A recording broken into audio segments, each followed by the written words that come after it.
असल श्रीमती कस्ती हुन्छे सुन्नुस् है, काम लाग्ने कुरा गर्दैछु। भन्छन् नि होइन, सफल पुरुषको पछाडि एउटा महिलाको हात हुन्छ भनेर। तर म भन्छु, सफल पुरुषको पछाडि राम्रो महिलाको हात हुन्छ। किनकि पुरुषलाई सफल बनाउने त्यही महिला हो के जो आफै राम्रो हुन्छे, संस्कारी हुन्छे, परिश्रमी हुन्छे, दृढ हुन्छे, वफादार हुन्छे होइन।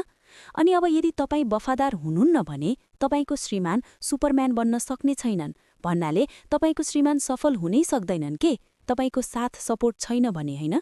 वफादारी नै पहिलो तत्त्व हो जस्तो लाग्छ।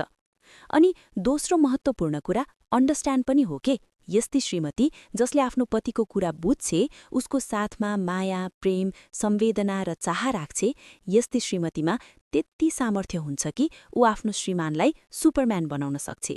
हो, त्यस्ती महिला जो धैर्यवान हुन्छे र आभारी हुन्छे नि, जो जुनसुकै परिस्थितिमा पनि श्रीमानको साथ दिन्छे नि, यस्ती महिलासँग आफ्नो श्रीमानलाई सुपरम्यान बनाउने क्षमता हुन्छ।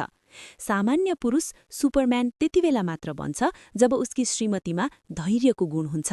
किनकि श्रीमतीको मूल्याङ्कन श्रीमानसँगको प्रेमबाट त्यतिबेला हुन्छ जब श्रीमानको खल्ती खाली हुन्छ। यी त्यस्ता श्रीमतीहरू होइनन् जो श्रीमानको पैसामा मज्जा लिइरहेका हुन्छन् र शपिङ गर्दै बस्छन्।